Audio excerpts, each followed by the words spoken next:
बिस्मिल्लाहिर्रहमानिर्रहीम। अस्सलाम वालेकुम स्टूडेंट्स। आज हम पढ़ेंगे 10th class chemistry chapter number 2 जिसका नाम है एसिड बेसिस एंड सॉल्ट्स। में आज का जो हमारा टॉपिक है वो है प्रिपरेशन ऑफ सॉल्ट्स। हमने सॉल्ट्स का टॉपिक पढ़ा था, सॉल्ट के हमने डेफिनेशन को देखा था, उसकी कैरेक्टरिस्टिक्स को देखा था प्रीवियस लेक्चर में। आज हम देखेंगे कि हम सॉल्ट्स को प्रिपेयर किस तरह से कर सकते हैं, हम सॉल्ट्स की तैयारी किस तरह से कर सकते हैं। तो सबसे पहले तो सॉल्ट्स दो तरह के होते हैं, एक होते हैं सोल्यूबल सॉल्ट्स और एक होते हैं इनसोल्यूबल सॉल्ट्स। अब जो सोल्यूबल सॉल्ट्स जो कि ऐसे सॉल्ट जो पानी में हल पजीर होते हैं उस सॉल्ट्स को हम सोल्यूबल सॉल्ट्स बोलते हैं, और ऐसे सॉल्ट जो पानी में ना हल पजीर हो उनको हम बोलते हैं इनसोल्यूबल सॉल्ट्स। अब जो सॉल्ट्स हैं वो दो तरह के होते हैं, एक तो सोल्यूबल और एक इनसोल्यूबल। अब हम पहले सोल्यूबल सॉल्ट्स की तैयारी के बारे में पढ़ेंगे कि हम किस तरह से सोल्यूबल सॉल्ट्स को तैयार कर सकते हैं, उसके भी जो हैं वो मुख्तलिफ तरीके हैं, और फिर हम देखेंगे कि इनसोल्यूबल सॉल्ट्स है उसको हम किस तरह से तैयार कर सकते हैं। सोल्यूबल सॉल्ट्स की तैयारी के जो हैं वो 4 स्टेप्स हैं, जबकि इनसोल्यूबल सॉल्ट्स तैयारी के जो हैं वो एक ही उसका स्टेप है, उससे हम एक ही तरीके से तैयार कर सकते हैं। अच्छा, अब हम करेंगे preparation of soluble salts. Preparation of soluble salts, सबसे पहले हम सोल्यूबल सॉल्ट्स की प्रिपरेशन के बारे में पढ़ेंगे। सोल्यूबल सॉल्ट्स की जो प्रिपरेशन करनी है हमने वो हम दो तरीके से कर सकते हैं, उसमें दो तरीके इस्तेमाल होते हैं। उसमें या तो एवेपोरेशन होती है या फिर क्रिस्टलाइजेशन होती है। एवेपोरेशन हमें पता है, एवेपोरेशन वो वाला प्रोसेस होता है जिसमें बखरात की शक्ल में स्टीम बन जाता है, पानी जो है वो बखरात की शक्ल में उड़ जाता है और नीचे जो हमें सॉल्ट्स हैं वो मिल जाते हैं। और क्रिस्टलाइजेशन वाली वो वाली फॉर्म होती है जिसमें सॉल्ट क्रिस्टल फॉर्म में प्रेसिपिटेट होकर नीचे बैठ जाता है, उस फॉर्म को उस तरीके को हम बोलते हैं क्रिस्टलाइजेशन। अब सबसे पहला जो मेथड है, तरीका है सोल्यूबल सॉल्ट्स को तैयार करने का, उसका नेम है bye the reaction of an acid and metal. Acid हमें पता है, हमने इस चैप्टर के स्टार्ट में एसिड के बारे में काफ़ी हमने एसिड की डेफिनेशन को पढ़ा था, और मेटल को भी हमने पढ़ा। ग्रुप नंबर 1 और 2 के जो एलिमेंट्स होते हैं उनको हम मेटल का नाम देते हैं। अब इस तरीके को हम डायरेक्ट डिस्प्लेसमेंट मेथड भी बोलते हैं। अब डायरेक्ट डिस्प्लेसमेंट मेथड क्यों बोलते हैं हम, क्योंकि जो एसिड हैं उनके शुरू में एच आता है। एसिड की पहचान ये होती है कि उनके शुरू में एच आता है, लेकिन सबके केस में ऐसा नहीं होता। कुछ जो हैं इस तरह के केस में नहीं आते, जैसे कि एसिडिक एसिड CH3COOH, इसके केस में शुरू में एच नहीं है, लेकिन बाकी जो एसिड्स हैं उनके शुरू में एच पाया जाता है। जैसे कि हाइड्रोक्लोरिक एसिड HCl शुरू में आ रहा है, इसके अलावा सल्फ्यूरिक एसिड H2SO4 शुरू में एच होता है, नाइट्रिक एसिड HNO3 शुरू में एच है, phosphoric acid H3PO4 phosphoric acid है, इसके शुरू में भी एच आ रहा है। तो अब इसको हम डायरेक्ट डिस्प्लेसमेंट मेथड क्यों बोलते हैं, क्योंकि एसिड का जो एच है वो रिप्लेस कर दिया जाता है मेटल के साथ। ये जो हाइड्रोजन है ये निकल जाएगा और इसकी जगह आके मेटल ने ले लेनी है। देखें मैग्नीशियम है, ग्रुप नंबर 2 से बिलोंग करती है, ये मेटल है, इसकी जगह आके मेटल ले लेगी और क्लोरीन के साथ मिल जाएगी, तो हाइड्रोजन को रिप्लेस कर देगी। हाइड्रोजन रिप्लेस हो जाएगा किससे, मेटल से। इस वजह से हम इस मेथड को डायरेक्ट डिस्प्लेसमेंट मेथड भी बोलते हैं। अब हमने ये पहले भी पढ़ा है, जब हमने एसिड के रिएक्शन किए थे उसमें हमने पढ़ा था कि जब भी एसिड एंड मेटल आपस में रिएक्शन करती हैं तो हमारे पास सॉल्ट प्रोड्यूस होता है और हमारे पास हाइड्रोजन गैस प्रोड्यूस होती है। अब देखिए यहाँ पे हाइड्रोक्लोरिक एसिड है हमारे पास और मैग्नीशियम है, ये किस तरह से रिएक्शन करते हैं इसके मैकेनिज्म को देखते हैं हम।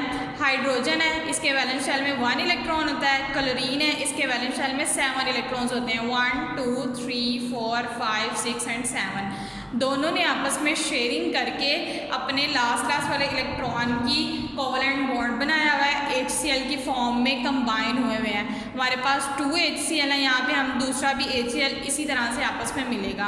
और हमने यहाँ पे शुरू में 2 क्यों लगाया वो भी अभी हम देखेंगे कि हमने यहाँ पे शुरू में 2 क्यों लगाया है अभी। और हम यहाँ पे मैग्नीशियम है, मैग्नीशियम के ऊपर पॉजिटिव चार्ज होता है, इसकी वैलेंसी होती है +2। हाइड्रोजन जब हाइड्रोक्लोरिक एसिड आयोनाइज होगा तो हाइड्रोजन के ऊपर पॉजिटिव चार्ज, क्लोरीन के ऊपर नेगेटिव चार्ज। अब हमें पता है कि इस वाला जो पॉजिटिव होता है वो इधर वाले नेगेटिव की डिमांड करता है, और जो नेगेटिव होता है वो उस वाले पॉजिटिव की डिमांड करता है। अब हमारे पास यहाँ पे नेगेटिव वाला आयन तो नहीं है, लेकिन कैटाइन है हमारे पास मैग्नीशियम, तो ये क्या करेगा, नेगेटिव के साथ जाकर मिलेगा क्लोरीन के साथ, तो बन जाएगा MgCl2। अब हमने यहाँ पे 2 लगाया है। 2 क्यों लगाया है? मैग्नीशियम की वैलेंसी होती है +2, क्लोरीन की वैलेंसी होती है -1। तो वैलेंसीज जब क्रॉस एक्सचेंज होंगी तो क्लोरीन की वैलेंसी मैग्नीशियम के नीचे और मैग्नीशियम की वैलेंसी क्लोरीन के नीचे आ जाएगी। -1 हम लिखते नहीं हैं, और ये जो 2 है ये क्लोरीन के नीचे आ जाएगा, तो हमारे पास बन जाएगा MgCl2। तो इसकी वैलेंसी को बैलेंस करने के लिए हमें यहाँ पे 2 लगाना था, तो यहाँ पे क्लोरीन 1 था, इसी वजह से हमने शुरू में इसके 2 लगाया। अब जब 2 लगाया तो हाइड्रोजन भी 2 हो गए और क्लोरीन भी 2 हो गए। अब ये जो 2 हाइड्रोजन थे इन्होंने अपने लास्ट इलेक्ट्रॉन की शेयरिंग करके तो ये H2 गैस की फॉर्म में आ गए और हवा में ये रिलीज़ हो जाते हैं। अब देखिए मैग्नीशियम है, इसके पास इसके वैलेंस शेल में 2 इलेक्ट्रॉन्स होते हैं, क्लोरीन को 1 की कमी होती है। मैग्नीशियम अपना 1 इलेक्ट्रॉन इसको दे देती है और दूसरा इलेक्ट्रॉन इस वाले क्लोरीन को दे के आयनिक बॉन्ड इनके दरमियान में बन जाता है, क्योंकि कंप्लीट ट्रांसफरिंग ऑफ इलेक्ट्रॉन से जो बॉन्ड बनता है वो आयनिक बॉन्ड बनता है, और ये हमारे पास आयनिक कंपाउंड है MgCl2। तो देखिए यहाँ पे डायरेक्ट डिस्प्लेसमेंट हुई है, हाइड्रोजन की जगह किसने आके ले लिया, मैग्नीशियम में। पहले क्लोरीन के साथ यहाँ पे हाइड्रोजन थी, अब यहाँ पे मैग्नीशियम क्लोरीन के साथ मैग्नीशियम मेटल आ गई है और हमारे पास सॉल्ट्स बन गए हैं। हमने पढ़ा था कि सॉल्ट्स की पहचान होती है लास्ट पे क्लोराइड देखिए आ रहा है, क्योंकि इसने हाइड्रोक्लोरिक एसिड के साथ में रिएक्शन किया था, तो क्लोराइड वाला सॉल्ट बना है MgCl2। सॉल्ट प्रोड्यूस हुआ। हम पढ़ रहे हैं प्रिपरेशन ऑफ सॉल्ट की प्रिपरेशन कर रहे हैं, तो हमारे पास सॉल्ट्स प्रिपेयर हो गया और साथ में हमारे पास हाइड्रोजन जो गैस है वो हवा में रिलीज हो जाएगी। तो ये फर्स्ट मेथड हमारा है कंप्लीट। नेक्स्ट जो हमारे पास मेथड है सोल्यूबल सॉल्ट्स को प्रिपेयर करने का, सेकंड मेथड है bye the reaction of an acid and base. Reaction करवाना है हमने एसिड का और बेस का, और इस रिएक्शन को हम न्यूट्रलाइजेशन रिएक्शन भी बोलते हैं। अब ये वाला जो रिएक्शन है ये हम पहले भी काफ़ी बार पढ़ चुके हैं, जब हमने प्रॉपर्टीज़ पढ़ी थी, केमिकल प्रॉपर्टीज़ एसिड की पढ़ी थी, तब भी हमने किया था रिएक्शन। फिर जब हमने केमिकल प्रॉपर्टीज़ ऑफ बेस पढ़ा था तब भी हमने ये रिएक्शन किया था। अब न्यूट्रलाइजेशन रिएक्शन कौन सा वाला रिएक्शन होता है? ऐसा रिएक्शन जिसमें एसिड की एसिडिटी ख़त्म हो जाती है, बेस की बेसिडिटी ख़त्म हो जाती है और हमें न्यूट्रल कंपाउंड सॉल्ट मिलता है और साथ में वाटर प्रोड्यूस होता है। अब जब भी, ये भी हमने पढ़ा हुआ है कि जब भी एसिड एंड बेस आपस में रिएक्शन करते हैं तो एक तो सॉल्ट प्रोड्यूस होता है और साथ में वाटर बनता है हमारे पास।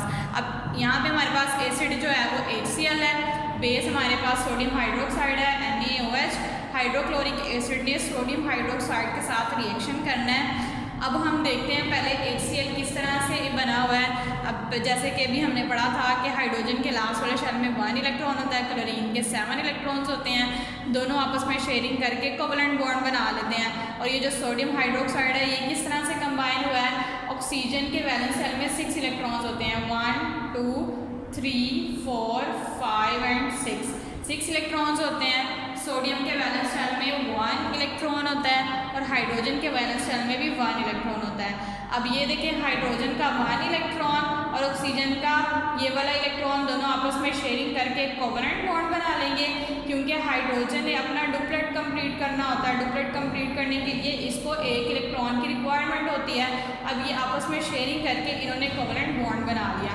अब बात करते हैं हम सोडियम की। सोडियम के वैलेंस शेल में 1 इलेक्ट्रॉन होता है और उससे पीछे वाले शेल में 8 इलेक्ट्रॉन्स होते हैं, तो इसने अपना 1 इलेक्ट्रॉन लूज़ करना होता है। जब ये लूज़ कर देगा तो इसका लास्ट वाला शेल ख़त्म हो जाएगा और इसका इनर शेल, इसका वैलेंस शेल बन जाएगा जिसमें 8 इलेक्ट्रॉन्स ऑलरेडी मौजूद होते हैं।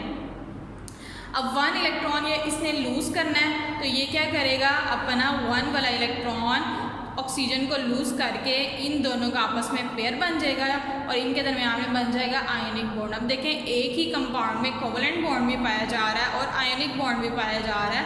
तो ये सोडियम हाइड्रोक्साइड का था मैकेनिज़्म।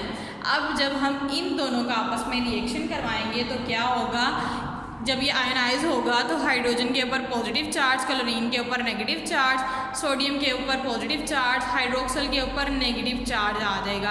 अब ये वाला पॉजिटिव इस नेगेटिव के साथ जाएगा NaCl की फॉर्म में, और ये वाला जो नेगेटिव है इस पॉजिटिव के साथ जाएगा H और H, H2 और O मिलकर वाटर बना लेंगे। अब NaCl देखते हैं हम इसकी वैलेंसी को। अगर वैलेंसी के लिहाज से देखा जाए, सोडियम की वैलेंसी होती है +1, इसके ऊपर चार्ज आ गया +1, क्लोरीन की वैलेंसी होती है -1, दोनों कैंसिल आउट हो जाएंगे और हमारे पास न्यूट्रल का बॉन्ड बन जाएगा NaCl। अब यहाँ पे भी देखें क्लोराइड वाला सॉल्ट बना है क्योंकि हाइड्रोक्लोरिक एसिड के साथ में रिएक्शन किया है, लास्ट पे Cl है। सॉल्ट की पहचान है NaCl, ये कॉमन सॉल्ट है जो हम घरों में भी खाने का नमक यूज़ करते हैं, सोडियम क्लोराइड, और साथ में वाटर बन गया। हमने पढ़ा था कि जब भी एसिड और बेस आपस में रिएक्शन करते हैं तो एक तो हमारे पास सॉल्ट प्रोड्यूस होता है और साथ में हमारे पास वाटर प्रोड्यूस होता है। अब हमने रिएक्शन देखा, मैकेनिज्म देखा और उसको वैलेंसी के लिहाज से भी हमने इस रिएक्शन को कंप्लीट किया। सोल्यूबल सॉल्ट्स को प्रिपेयर करने का नेक्स्ट मेथड, थर्ड मेथड है हमारे पास by the reaction of an acid and metallic oxide. अब मेटालिक का वर्ड मेटल, हमें पता चल रहा है ये मेटल की बात हो रही है। ऑक्साइड का वर्ड ऑक्सीजन से रिलेट है, मतलब ऑक्सीजन, शुरू में मेटल एंड लास्ट पे ऑक्सीजन। जैसे कि देखें कॉपर ऑक्साइड, मेटल कॉपर है और ऑक्साइड ऑक्सीजन, तो हमारे पास ये मेटालिक ऑक्साइड है। ऑक्साइड जिसके लास्ट पे O आ जाए, मेटालिक ऑक्साइड उनको बोलते हैं जिनके लास्ट पे ऑक्सीजन हो, O हो। अब हमने इसका रिएक्शन, मेटालिक ऑक्साइड का रिएक्शन करवाना है एसिड के साथ। जब हम इन दोनों का रिएक्शन आपस में करवाएंगे तो हमारे पास सॉल्ट प्रोड्यूस होगा और वाटर प्रोड्यूस होगा। अब हम इनके मैकेनिज्म को देखते हैं। हमारे पास जो एसिड है वो हमने लिया सल्फ्यूरिक एसिड H2SO4। इसका मैकेनिज्म सल्फर है हमारे पास 1, ऑक्सीजन हमारे पास 4 है, 1 2 3 एंड 4, हाइड्रोजन हमारे पास 2 है, 1 हाइड्रोजन एंड 2 हाइड्रोजन। ऑक्सीजन का जैसे कि हमें पता है कि वैलेंस शेल में 2 इलेक्ट्रॉन्स की कमी होती है। ये देखें इसने डबल बॉन्ड बनाया हुआ है सल्फर के साथ। सल्फर के वैलेंस शेल में 6 इलेक्ट्रॉन्स होते हैं, इसने 6 बॉन्ड्स बनाने होते हैं। वैलेंस शेल में 6 इलेक्ट्रॉन्स इसने बॉन्ड बनाने होते हैं। ऑक्सीजन के साथ इसने इस 2 वाले की ऑक्सीजन के साथ शेयरिंग की, डबल बॉन्ड बनाया।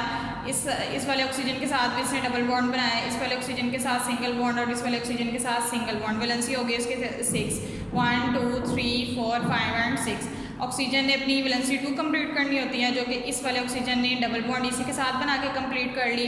इस वाले ऑक्सीजन की डबल बॉन्ड कंप्लीट हो गई, इस वाले ऑक्सीजन की एक इसके साथ और एक इस हाइड्रोजन के साथ, इस वाले ऑक्सीजन की एक सल्फर के साथ और एक हाइड्रोजन के साथ। हाइड्रोजन ने अपना एक ही इसकी वैलेंसी होती है, इसने अपना एक इलेक्ट्रॉन कंप्लीट करना होता है। वैलेंस शेल में एक होता है, एक इसने चाहिए होता है, तो इसने ऑक्सीजन के साथ एक ही बॉन्ड बनाया हुआ है और इसने भी एक ही ऑक्सीजन के साथ हाइड्रोजन ने बॉन्ड बनाया हुआ है। अब कॉपर ऑक्साइड देखें, कॉपर के वैलेंस शेल में 2 इलेक्ट्रॉन्स होते हैं एक्स्ट्रा, जो कि इसने लूज़ करने होते हैं। ऑक्सीजन के वैलेंस शेल में 6 इलेक्ट्रॉन्स होते हैं, इसको 2 की रिक्वायरमेंट होती है।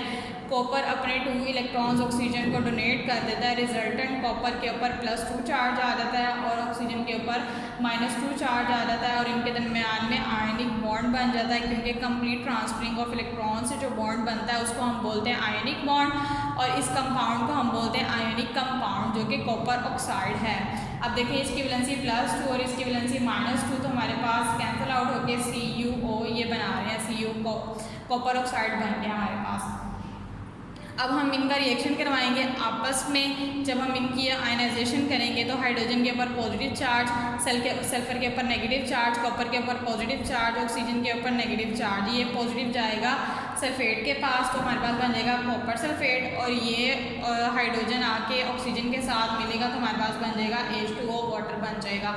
अब अगर हम इसकी वैलेंसी को देखें तो कॉपर की वैलेंसी जैसे कि भी हमने देखा +2 होती है, सल्फेट की वैलेंसी होती है -2, दोनों आपस में कैंसिल आउट हो जाएंगे तो हमारे पास neutral compound copper sulphate salt produce हो गया। अब हमारा जो एसिड था वो सल्फ्यूरिक एसिड था, तो हमारे पास सल्फेट वाला सॉल्ट बना कॉपर सल्फेट और साथ में हमारे पास वाटर प्रोड्यूस हो गया। ये हमारा रिएक्शन हो गया कंप्लीट। रिएक्शन था मेटालिक ऑक्साइड के साथ एसिड का, जिसमें रिजल्ट में हमारे पास एक तो सॉल्ट प्रोड्यूस होना था और एक हमारे पास वाटर प्रोड्यूस होना था, जो कि हमने अपना रिएक्शन से इसको साबित कर दिया हुआ है। सोल्यूबल सॉल्ट्स को प्रिपेयर करने का लास्ट मेथड है bye the reaction of an acid and carbonates. अब एसिड को हमें रिएक्शन करवाना है कार्बोनेट के साथ। कार्बोनेट हमें पता है कि कार्बोनेट की पहचान है लास्ट पे CO3 होता है, CO3 कार्बोनेट की पहचान है।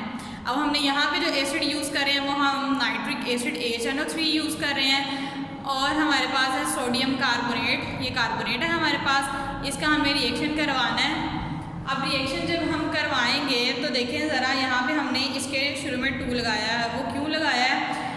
यहाँ पे हमारे पास जो सोडियम है वो 2 है, कार्बोनेट हमारे पास 1 है। सोडियम के वैलेंस शेल में 1 इलेक्ट्रॉन होता है, इसकी वैलेंसी -2 है। अब यहाँ पे 2 सोडियम मिलेंगे, एक अपना इलेक्ट्रॉन एक वाला देगा, एक सोडियम देगा, दूसरा भी अपना सोडियम देके इसकी रिक्वायरमेंट को पूरा करेगा। तो इस सोडियम के ऊपर +1 चार्ज होता है, कार्बोनेट की वैलेंसी -2 हो गई। यहाँ पे इसी वजह से हमने 2 लगाया क्योंकि 2 सोडियम इसकी रिक्वायरमेंट को पूरा करेंगे। अब वैलेंसीज को क्रॉस एक्सचेंज करेंगे तो 2 इसके नीचे आ जाएगा, 1 हम इसके नीचे लिखते नहीं है, तो हमारे पास ये बना हुआ है Na2CO3। अब जब हम इनका रिएक्शन करवाएंगे इसका एसिड के साथ तो ये पॉजिटिव वाला इस नेगेटिव के साथ जाकर मिलेगा तो बनाएगा NaNO3, जो हमारे पास बन गया NaNO3। और ये जो है हाइड्रोजन ये कार्बोनेट के साथ जाकर मिलेगा। अब ये किस तरह से मिलेगा पहले हम देख लेते हैं सोडियम कार्बोनेट की। सोडियम की वैलेंसी होती है +1, कार्बोनेट की वैलेंसी होती है -1, दोनों की वैलेंसी कैंसिल आउट हो गया, हमारे पास कंपाउंड बनेगा NaNO3। अब NaNO3, लेकिन यहाँ पे तो सोडियम 2 थे और कार्बोनेट भी यहाँ पे 2 हैं, तो यहाँ पे हम क्या करेंगे, इनकी वैलेंसी, अब इसको नीचे तो हम नहीं लिख सकते तो इसको शुरू में लिख देंगे, सोडियम भी 2 हो जाएंगे और कार्बोनेट भी 2 हो जाएंगे यहाँ पे। अब कार्बोनेट का और हाइड्रोजन का रिएक्शन किस तरह से होगा, जब ये आयनाइज होंगे तो हाइड्रोजन अलग हो जाएगा, कार्बोनेट नाइट्रेट और नाइट्रेट अलग हो जाएंगे। और जब ये सोडियम और कार्बोनेट का करवाएंगे तो सोडियम 2 अलग और कार्बोनेट 1 अलग। ये दोनों सोडियम और ये दोनों नाइट्रेट आपस में रिएक्शन करके सोडियम नाइट्रेट बना लेंगे। ये दोनों हाइड्रोजन कंबाइन होंगे H2 की फॉर्म में। अब H2 है, वाटर बनाने के लिए इसको 1 ऑक्सीजन चाहिए होगा, इस कार्बोनेट से ये 1 ऑक्सीजन लेके H2O की फॉर्म में आ जाएंगे और बाकी यहाँ पे 2 ऑक्सीजन बचेंगे जो कि कार्बन डाइऑक्साइड की फॉर्म में हवा में गैस के जरिए रिलीज हो जाएंगी, गैस रिलीज हो जाएगी कार्बन डाइऑक्साइड